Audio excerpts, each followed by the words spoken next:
ఓం వసుదేవసుతం దేవం కంసచానూరమర్దనం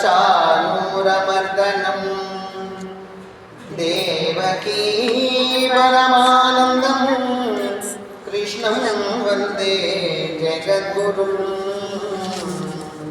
సాయి కృష్ణం వందే జగద్గురుం. ఓం సదానింబవృక్షస్య మూలాధివాసా సుధాశ్రావిణం దిక్తమప్యప్రియం తరం కల్పవృక్షాధికం సాధయంతో నమామీశ్వరం సద్గురుం సాయినాథం నమామీశ్వరం సద్గురుం సాయినాథం.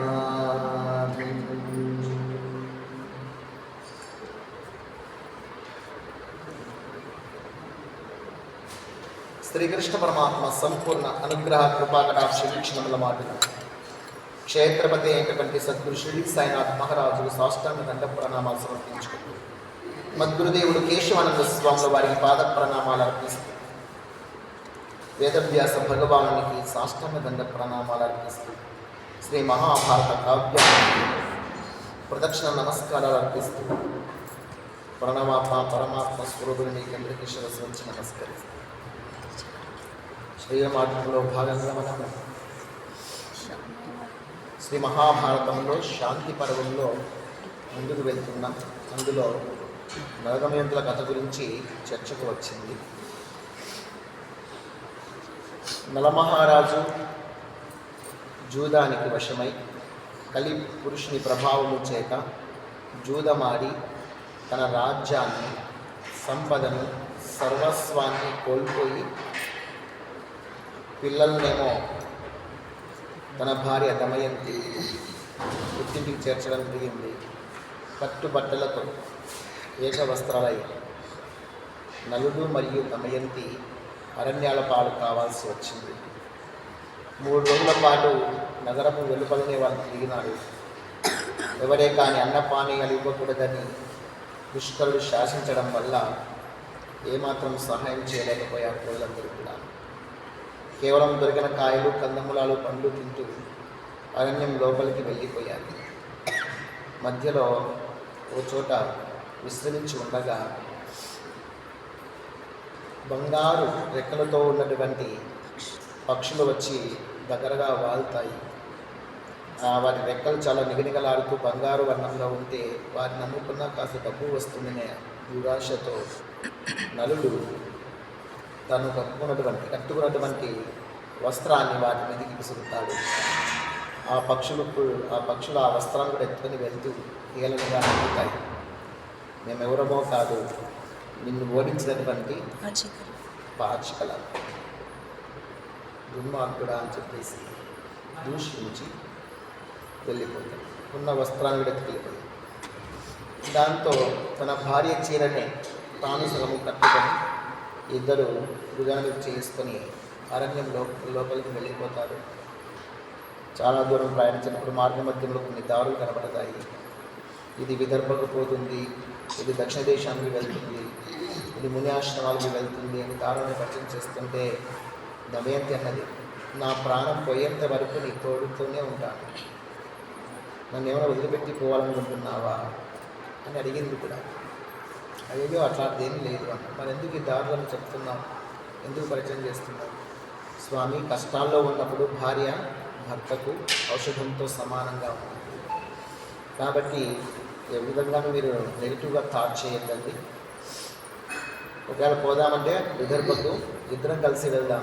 మా నాన్నగారు నీకేమాత్రం అవమానపరచడు, నేను అన్నీ చక్కు పెట్టుకుంటాను, అన్నీ నేను సరిదిద్దుకుంటాను, నిన్ను పువ్వుల్లో పెట్టి చూసుకుంటాను అని చెప్తే, ఒకప్పుడు రాజ్యం ఉన్నప్పుడు వచ్చాను, ఇప్పుడు రాజ్యం కోల్పోయిన తర్వాత వెళ్తే ఏం బాగుంటుంది, నా మనసు ఒప్పుకోవడం లేదని హృదయంలో ఉన్న మాటను గుర్తు చెప్పాను.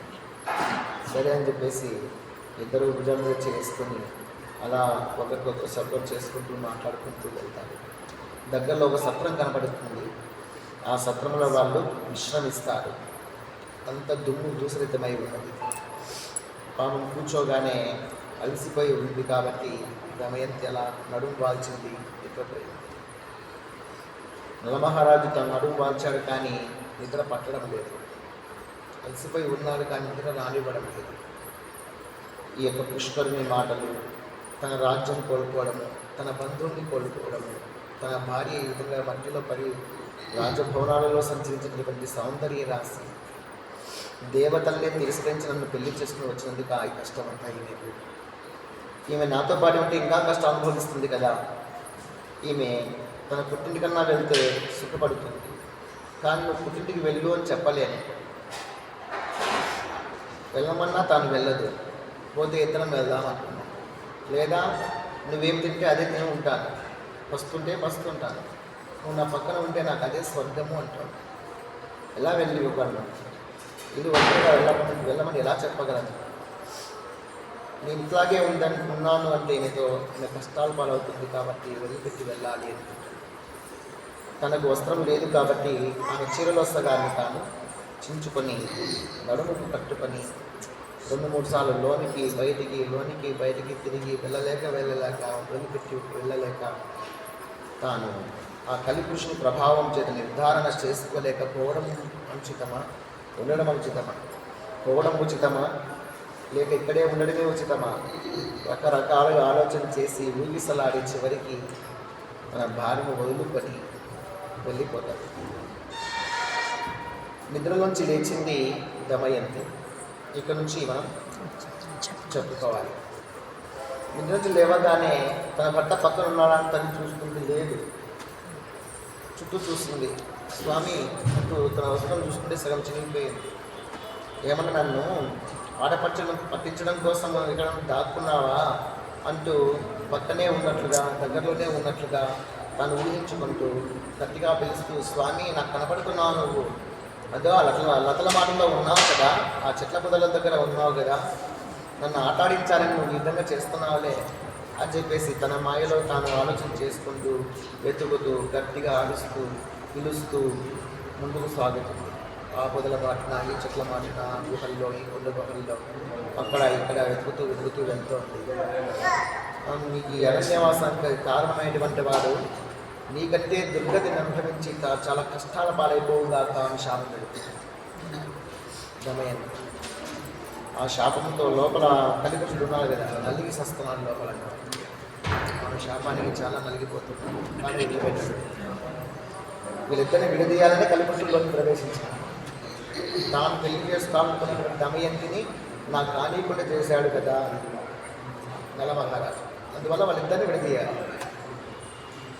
ఆ విధంగా ఆలోచన చేసే నలుగురిలో ప్రవేశించినాడు. కలిపురుషుని ప్రభావం చూపిస్తూ ఉన్నాడు. ఆ విధంగా వెతుకుతూ వెళ్తోంది, గట్టిగా పిలుస్తోంది. అదో నాకు కనబడుతున్నావు, ఎందుకు అలా ఉన్నావు, ఇట్లా అని పిలుస్తుంది. అట్లనంటే వస్తాడు అని ఇంతే. ఆ విధంగా అంటే ఇక్కడ కనబడుతున్నా కదా, ఇంత కనబడుతున్నాను అనుకుంటుంది కదా అనేసి బయటకు వస్తాడు. అతడు అందరంత దూరం పోయాడని చెప్పేసి ఆమెకు తెలియదు. అదే అపోహలో, అదే చిత్తాన్లాగా ఆమె ఏడుస్తూ గట్టిగా పిలుస్తూ అరుస్తూ ముందుకు వెళ్ళిపోతుంది. ఎలా వెళ్ళిపోతుందంటే దాదాపుగా ఒక పెద్ద కొండ చిలువ దగ్గరికి వెళ్ళిపోయింది. పక్కన కొండ చిలువ ఉంది, పెద్ద సర్పం ఉంది, తను మింగుతా అని కూడా ఆలోచన లేదు. ఆ సర్పానికి భయపడమే లేదు. స్వామి ఇక్కడ నాకు ఒక సర్పం కనపడుతోంది, అది నన్ను మింగుతుందో ఏమో, వచ్చి రక్షించుకో అంటుంది. వినపట్లేదు.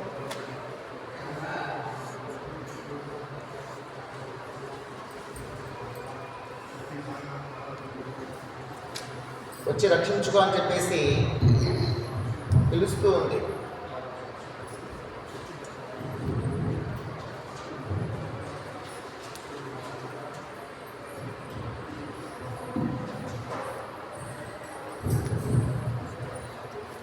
అలా పిలుస్తూ ఉంటే వినపరుచుకునే వాళ్ళే లేదు. ఆ కొండ చిలువ దగ్గరకు వచ్చేసింది. పూర్తిగా తను చుట్టేసుకునేసింది. కాళ్ళకు నడుము దాకా చుట్టేసుకునేసి మీదికి వస్తానది. స్వామి నేను ఒంటరిగా ఉన్నాను, నువ్వు ఉన్నావనే ధైర్యంతో నువ్వు ఎందుకు నన్ను రక్షించడం లేదు? ఈ ఘోర ఆరోగ్యంలో నన్ను వదిలిపెట్టి వెళ్ళిపోయావు నన్ను కాపాడు, గట్టిగా కాపాడాలని చెప్పేసి గట్టిగా అరుస్తుంటే అటువైపు ఒక వేటగాడు వెళ్తూ ఆ అరుపులు ఆర్తనాదాలు విని పరిగెత్తుకుంటూ వచ్చాడు. ఆ వేటగాడు వచ్చేసేసి ఆ సర్పాన్ని తన తలతలలా మెరిసేటువంటి ఖడ్గంతో చీల్చి చెందాడు. ఆ సర్పం బారి నుంచి ఆమెను కాపాడిన తర్వాత ఆమెను స్నానం చేయడానికి దగ్గరలోనే పొలం ఉంటే ఆ పొలం తీసుకుపోయాడు.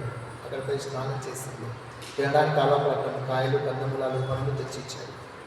తేనె అని అవి ఆరగించింది. ఇప్పుడు చెప్పుస్తుందని నీవు ఎవరు అని అడిగాడు. అడిగితే తనను కాపాడినటువంటి వాడు దేవుడు అనే భావంతో తన కష్టమంతా చెప్పింది, తన బాధనంతా చెప్పుకున్నది. నా భర్త నన్ను వదిలిపెట్టి వెళ్ళాడు, ఎక్కడికి వెళ్ళాడో తెలియదు, అతడంటే నాకు ప్రాణము, అతడు విడిచి వెళ్ళలేను నేను, అతని యొక్క విరహంతో నేను తప్పించిపోతున్నాను, అతను చేరుకోవాలనే ఉద్దేశం చేత వెళ్తున్నాను అని చెప్తూ తన కథంతా చెప్పింది. ఆమె పలుకులు, ఆమె రూపలావణ్యము, ఆమె సౌందర్యము, ఎవరూ లేనితనము, ఆ అమాయకత్వము అతన్ని ఆకర్షించింది. నీకు ఎవరూ లేరు కదా, నేను బాగా చూసుకుంటాను, నేను పెళ్లి చేసుకుంటానని చెప్పేసి తాను కామమోహితుడవుతాడు. ఆమెను తన వైపుకు లొంగ తీసుకోవాలని ప్రయత్నం చేస్తాడు. ఆమె మంచి మాటలతో చెబుతుంది, నేను పతివ్రతా స్త్రీని, నేను నా భర్తను తప్ప ఎవరిని ఆలోచించను, నేను నాకు తండ్రితో సమానం, ప్రాణదాతవు కాబట్టి మీరు ఈ విధంగా ఆలోచించకూడదని చెప్పేసి రకరకాలుగా చెప్పి సమాధానం చేయడానికి ప్రయత్నం చేస్తాను. కానీ అతడు దానికి ఎంత మాత్రమో వెనుదిరగడు. అంటే ముందుకే అలాగే తను సొంతం చేసుకోవాలని మాయలోనే పడిపోతాడు. తను బలవంతం చేసే ప్రయత్నం చేస్తాను. అప్పుడు నేనే గనక పతివ్రతా స్త్రీనైతే, ఒక నలమహారాజు తప్ప ఏ పరపురుషుడిని నేను మనసులో చింతించని దానినైతే, వీడు ఇప్పుడే ప్రాణం పోయి నేల మీద పడిపోవుగా, ప్రాణాలు ఎగిరిపోయి వారు పడిపోవుగా నేల మీద. అంతే, ఆ క్షణంలోనే నిలువున వెళ్ళిపోయాడు. ఎవరు? చనిపోయాడు. అక్కడి నుంచి తప్పించుకొని అక్కడి నుంచి బయలుదేరి ఆమె ప్రయాణం చేస్తుంది. 3 రాత్రులు 3 పగళ్ళు నడుస్తుంది. అలా నడుచుకుంటూ వెళ్తూ ఉంటే 3 రోజుల తర్వాత ఒక ఆశ్రమం కనపడుతుంది. అన్ని కొండలు, గుట్టలు, గుహలు, చెట్ల మాటున, పొదల మాటున వెతుకుతూ పోతుంది. ఈయన ఎక్కడైనా తపస్సు చేసుకుంటూ ఉన్నాడేమో, గుహల్లో పోయేసేసి తపస్సు చేస్తూ ఉన్నాడో ఏమో, తన యొక్క కష్టాలను తొలగిపోవడం కోసం దేవుడిని ప్రార్థిస్తున్నాడేమో, నాతో పాటే ఉంటే మేము ఇట్లే కష్టాలు పాలవుతుందని చెప్పేసి నాకు ఆ దారులు చూపినప్పుడే నాకు అర్థమయ్యింది, నన్ను వదిలిపెట్టుకోవాలనుకుంటున్నానని. ఇలా రకరకాలుగా ఆలోచన చేసుకుంటూ ఆమె వెళ్తుంటే మార్గ మధ్యంలో ఆశ్రమం కనపడతాయి, కొన్ని ఆశ్రమాలు. ఆమెకు ప్రాణం వేసి వచ్చినట్లయింది. 3 రోజుల వరకు ఒక జనం కనపడాలేదు, ఒక మనిషి కనపడలేదు. అరణ్యంలోనే నడుస్తాను. ఆశ్రమం కనపడగానే సంతోషంగా ఆశ్రమం ప్రవేశిస్తుంది. ఆ గుడారాలు, పర్ణశాలలు, అక్కడ స్వామీజీలు అందరూ కూడా అద్రి మహర్షి లాంటి వారు. అద్రి మహర్షులతో సమానమైనటువంటి తేజస్సుతో ఉన్నటువంటి మహానుభావులందరూ అక్కడ జింక చర్మాలు కట్టుకునేసేసి, గడ్డాలు పెట్టుకునేసేసి, దండ కమండరాలు పెట్టుకొని ఎంతో దివ్యంగా దేదీప్యమానంగా వెలువడి పురుషులందరూ ఉన్నారు. మనం చూడగానే అందరికీ మంచి నమస్కరించింది, కుశల ప్రశ్నలు చేసింది. సరేనమ్మా, మేమంతా క్షేమంగానే ఉన్నాం తల్లి, నీవెవరమ్మా? వనదేవతవా, పర్వతాల తాను అధిదేవతవా, నదీమ తల్లివా? ఎవరు తల్లి? ఇంత సౌందర్యంగా ఉన్నావు, తేజోవంతంగా ఉన్నావు, ఒంటరిగా ఉన్నావు, ఏదో బాధతో ఉన్నట్టున్నావు. నీ తేజస్సును చూసి నువ్వు ఏ దేవతలేవో అనుకుంటున్నాను అన్నాడు. వాళ్ళందరికీ శిరస్సు వచ్చి నమస్కరించి, స్వామి, నేను ఏ దేవతను కాదు, సామాన్య మానవురాలు, స్త్రీని. నేను నలమహారాజు భార్యని, విదర్భ దేశంలో భీముడు అనే రాజు కుమార్తెని, యశోవంతుడు పుణ్యవంతుడు, జ్ఞానశీలి, మహాబలవంతుడైనటువంటి నరమహారాజుకు ధర్మపత్ని విధివశాత్తు ప్రేరేపించబడి నా భర్త జూదమాడి సంపదను, రాజ్యాన్ని, సర్వస్వాన్ని కోల్పోయి ఒంటరి వారై నన్ను వెంటబెట్టుకొని అరణ్యంలోనికి వచ్చి చాలా మంచివాడి కానీ నన్ను వదిలిపెట్టి వెళ్ళిపోయాడు. అతని విరహాన్ని నేను భరించలేక వెతుకుతూ అతని కోసమే కళ్ళు కాచినట్లుగా ఎదురు చూస్తూ చెప్పనగా పుట్టనగా తిరుగుతూ నా నలుని అన్వేషణలో కొనసాగుతూ ఇలా వచ్చాను. అతడు లేకపోతే నేను బ్రతకలేను. కాబట్టి నేను నా నలుడిని కలుస్తాను. మేము కలిసి జీవించగలమా? మాకు తెలియజెప్పండి స్వామి, మీరు మహాత్ములు, ఇవన్నీ తెలిసి ఉన్నాయి అని అడిగితే వాళ్ళు కళ్ళు మూసుకొని క్షణపాటు ఆగి కళ్ళు తెరిచి, అమ్మ, మేము విశుద్ధ దృష్టితో చూసి చెబుతున్నాము, త్వరలోనే నీవు నీ నరమహారాజును చేరుకున్నావు. నీ పిల్లలతో, భర్తతో, రాజ్యంతో సుఖభోగాలను భావిస్తావు. ఇది సత్యం. నువ్వు ధైర్యంగా ఉండు, అంతా మంచి జరుగుతుంది, నిశ్చింతగా ఉండు అని ఆశీర్వదించి ఆ చుట్టుపక్కల ఉన్నటువంటి పువ్వులు, లతలు, జింకలు, పక్షులు, హంసలు, నెమళ్ళు, ఆశ్రమాలు చూస్తుండగానే అదృశ్యమైపోయాయి. అలా చెప్పేసి వాళ్ళ అదృశ్యమైపోయింది. తిరిగి చూస్తే మొత్తం అరణ్యం. ఇదేంటి, ఏమైనా కలగన్నానా, నిజమేనా, ఏం జరుగుతుందో నాకేం అర్థం కావడం లేదు, చిన్నైపోయాను. ఎప్పుడు ఆ నలుగు గురించి ఆలోచించి ఏం జరుగుతున్నదో అర్థం కావడం లేదు. ఇవన్నీ నిజమేనేమో అనిపిస్తుంది, కానీ కళ్ళైపోయాయి. వీళ్ళు చెప్పినటువంటి ఋషులు నిజమే చెప్పారో లేదన్న అపోహనం అనుకుంటూ మళ్ళీ ఆమె వెళ్తూ ఉంటే మార్గ మధ్యంలో ఒక అశోక వృక్షం కనబడుతుంది. ఆ అశోక వృక్షాన్ని చుట్టూ ప్రదక్షిణ చేసి, అశోక వృక్షమా, ఈ పేరు సార్థకం చేసుకో, నా శోకాన్ని తొలగించి వేయి అని చెప్పేసి నమస్కరించుకొని తిరిగి నలాన్వేషణలో ముందుకు సాగుతుంది.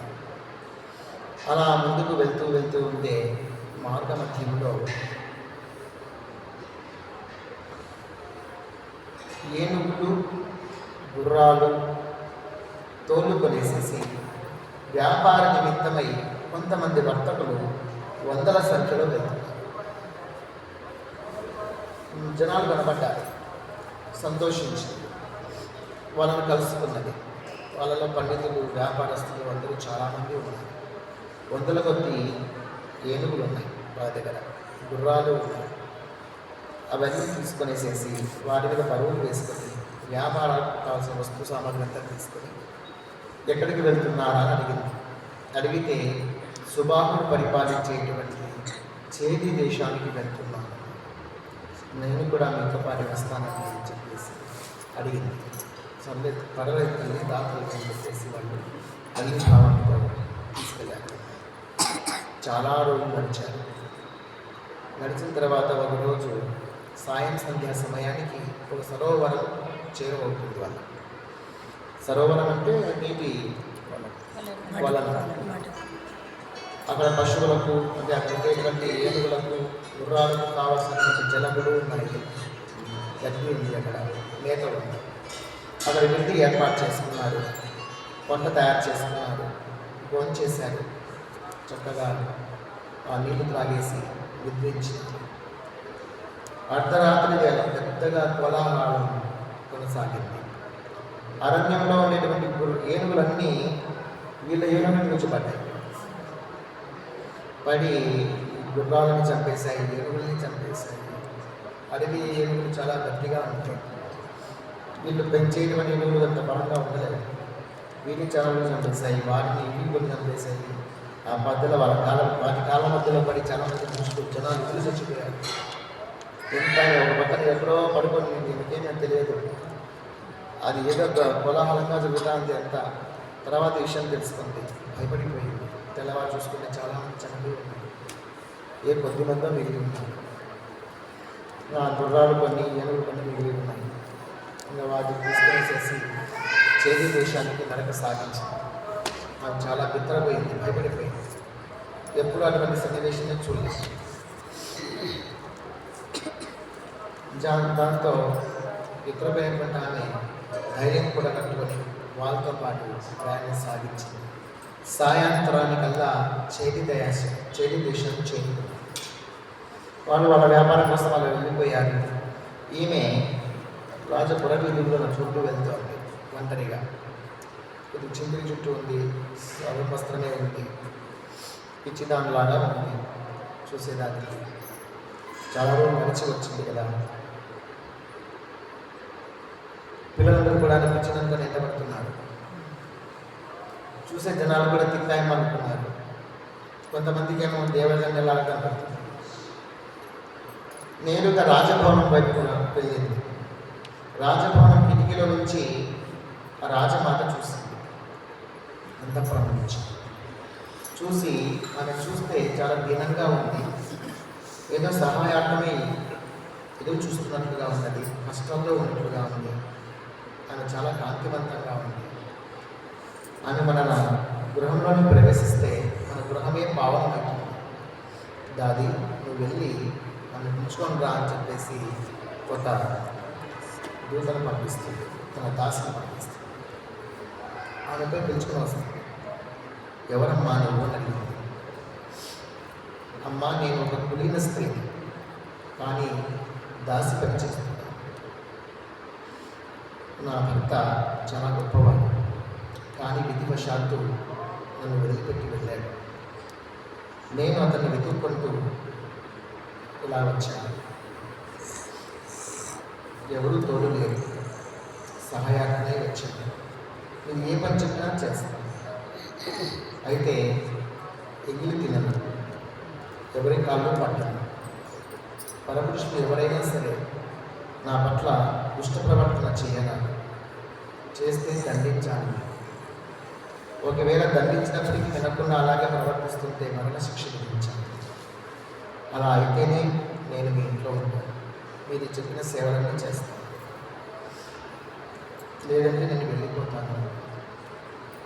అయ్యో నీ మీద నాకు సహజంగానే దయ కలిగిందమ్మా.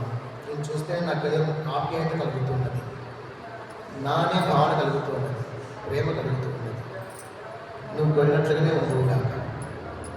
నా కూతురు ఉంది సునంద, నీకు తోడుగా ఉంటుంది. నువ్వు స్వేచ్ఛగా ఇక్కడ ఉండవచ్చు. నీ భర్తను నేనే వెతికించే ప్రయత్నం చేస్తాను. నీ భర్త ఇక్కడికి వచ్చేంత వరకు నీవు ఇక్కడే ఉండవచ్చు. నీకు ఏ ఇబ్బంది లేకుండా నేను చూసుకున్నాను అని చెప్పేసి ఆ రాజమాత తన కూతుర్ని పిలిచి సునందను పరిచయం చేసి తన గదికి తెచ్చుకొని వెళ్ళాలనుకుంటుంది. సునంద తన గదికి తీసుకుని వెళ్ళి ఇంట్లో తనకు ఎంత విలువ ఉందో అంతే విలువ ఆమె కూడా ఇచ్చేటట్టుగా చేసి అన్ని రకాలుగా సపోర్ట్గా ఉంటుంది. ఆ విధంగా ఆమె ఒకటి చేరుకొని స్థిరపడుతుంది. ఇకపోతే భీమరాజు ఎవరు? విదర్భ దేశానికి రాజు తవేతి తనవి. చారుల ద్వారా తెలుసుకున్నాడు తన కూతురు అల్లుడు నలమహారాజు రాజ్యాన్ని కోల్పోయి కూతుర్ను వెంటబెట్టుకొని అరణ్యాల పాలయ్యాడని తెలుసుకొని వాళ్ళని ఎక్కడున్నా సరే ఉంచుకొని రావాలి అనుకుంటాడు తన రాజ్యాన్ని. నా కూతురు నా దగ్గర ఉంటే నాకేం నష్టం లేదు కదా. దానికి కొంతమంది బ్రాహ్మణులను వినియోగించినాడు. బ్రాహ్మణులను పిలిపించి, బ్రాహ్మణులారా మీరందరూ కూడా మీకు ఇష్టం వచ్చిన వీటిలో వెళ్ళండి, ఏ దేశానికైనా వెళ్ళండి. వెళ్ళిన తర్వాత వాళ్ళిద్దరి యాచుకి కనుక్కొని రావాలి. అలా ఎవరైతే కనుక్కొని వస్తారో వారికి 1000 గోవులు ఇస్తాను, రాజ్యంలో కొన్ని గ్రామాలు ఇస్తాను, 1000 గోవులు ఒక గ్రామము ఇస్తానని చెప్పేసి ప్రకటించారు. ఆ విధంగా ప్రకటించడంతో సుదేవుడు అనేటువంటి ఒక బ్రాహ్మణుడు గుర్తించే ప్రయత్నమై చేది దేశానికి వచ్చాడు. అక్కడ పుణ్యావనం జరుగుతున్నది, హోమం జరుగుతుంది. ఆ హోమానికి బ్రాహ్మణులంతా వచ్చారు. ఈయన బ్రాహ్మణుడే కాబట్టి తన రిలేషన్స్ అక్కడ ఉన్నారు, వాళ్ళతో పాటు తాను కూడా రాజమందిరంలోకి ప్రవేశించాడు. అక్కడ పుణ్యావన కార్యం జరుగుతూ ఉంటే అక్కడ ఈయన వెళ్ళాడు కాబట్టి అందరినీ దృష్టి పెట్టాడు ఆడల మీద. పిల్లల్లో ఎక్కడైనా ఉంటుందా మా యొక్క దమయంతి, చూస్తే సునంద పక్కనే ఉంది. దమయంతిని గుర్తుపట్టాడు, దగ్గరికి వెళ్ళాడు. అమ్మ, నీకోసం మీ తండ్రి ఎంత ఎదురు చూస్తున్నాడో తెలుసా, నీ పిల్లలు కూడా నీకోసం ఎదురు చూస్తున్నారు. అమ్మ అమ్మ అంటున్నారు, చాలా ముద్దుగా ఉన్నారు, నిన్నే తలుచుకుంటున్నారు. మీ నాన్న ప్రతిరోజు నేను ప్రవర్తిస్తున్నాను తల్లి అన్న చిన్నగా దగ్గర అని ఇలా చూసి, మీరెవరు చూస్తే తెలిసిన మనిషి, అతడు సుదేవుడు. సుదేవుడు అనేటువంటి చేతులకు నమస్కరించి, సుదేవ మహర్షి మహానుభావ వీడికి వచ్చావు ఏంటి అంటే, అవునమ్మా నువ్వేంటి ఇక్కడ వచ్చావు అంటూ ఈ విషయం అంతా చెప్పింది. ఇది నా పరిస్థితి, ఏడుస్తుంది. నన్ను నడి అరణ్యంలో నన్ను వదిలిపెట్టి వెళ్ళిపోయాను, వెతుక్కొని ఇలా వచ్చేసానంటూ చెప్తూ ఏడుస్తుంది. ఆ ఏడ్చిని చూసి సుగంధ భయపడిపోయింది. ఈయనతో ఎంతో మాట్లాడి ఏడుస్తున్నది ఏంటి అని చెప్పేసి వాళ్ళ అమ్మకు పోయి చెప్పింది రాజమాత. రాజమాత వచ్చి, ఎవరు నువ్వు ఇంటికి ఇట్లా ఏడిపిస్తున్నావు అని అడిగింది. అమ్మ ఏడిపించడం కాదు, ఆమె ఆనందంతో ఏడుస్తున్నదంతే. ఎవరు నువ్వు ఈ విధంగా అంత చెప్తాను. చెబితే భీమరాజు కుమార్తెనే దమయంతి అని చెప్తాడు. దాంతో నిజమా దమయంతిన అని చెప్పేసేసి నీళ్ళు తెచ్చి మొహం కడిగిస్తుంది.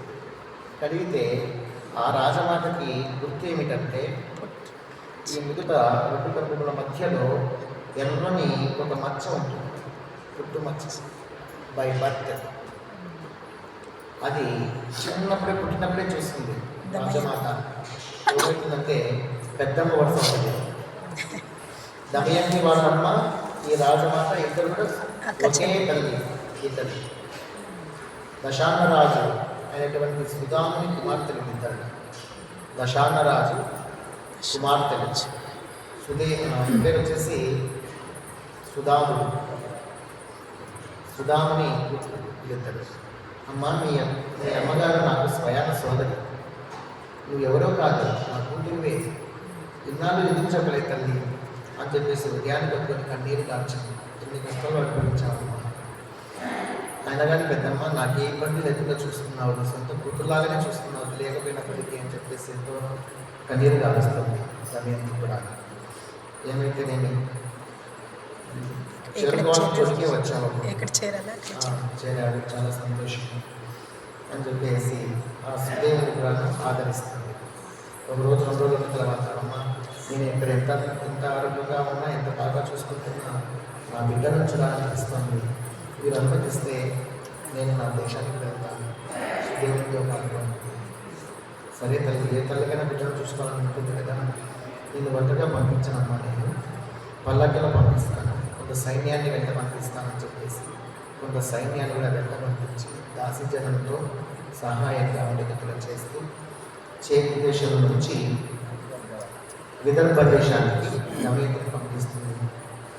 విదర్భ దేశం చేరుకున్నది, తల్లిదండ్రులను చూసుకున్నది, ఎంతో సంతోషించింది. హృదయాన్ని కట్టుకొని పిల్లల్ని ముద్దులాడింది, ఆనందంగా అక్కడ కాలక్షేపం చేస్తుంది. 4-5 రోజులే ఆనందం. తిరిగి తన భర్త మీద మనసు మందింది. తల్లిదండ్రులు చేరువైనవి, పిల్లలు చేరువైనవి. నేను సుఖంగా ఉన్నాను, కానీ నా పనులు ఏమైనాడో తెలియదు అని చెప్పేసి తల్లితో చెప్పింది. అమ్మ, నాకు ఎన్ని ఉన్నా నలుగురు లేకపోతే నేను బతకలేను. నేను నా హృదయం నింపి చెబుతున్నాను, ఆలోచించాను.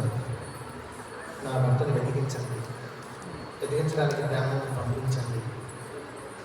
ఆయన లేకపోతే నేను బతకడానికి కష్టం, ఉండదు చెప్తున్నాను అని చెప్పేసి తల్లితో బదులు చెప్పింది.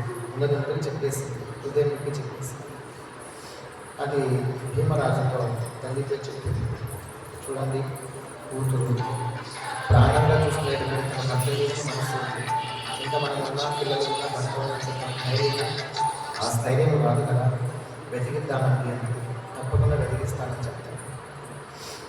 తర్వాత ఏమైందనేది నెక్స్ట్ వారం చెప్పుకున్నామని తెలియజేస్తూ ఈ 4 మాటలు నామడం కలిగించినటువంటి ఆ యొక్క శ్రీకృష్ణ పాదపద్మాలు పుష్పాలుగా సమర్పిస్తూ మనకందరికీ త్రికరణ శక్తిని త్రిగుణాత్మక స్థితిని విశాలమైన హృదయాన్ని ప్రశాంతమైన జీవితాన్ని లోక కళ్యాణాన్ని ఆంతరంగిక భక్తులకు ఉండవలసినటువంటి అన్ని అర్హతలను ఆ దేవాలయంలో అనుగ్రహించి ఆస్వాదించవలసిందిగా మనసు వాచకంగా ప్రారంభిస్తూ ఇంతటితో ముక్తాన్ని చేస్తాను. అది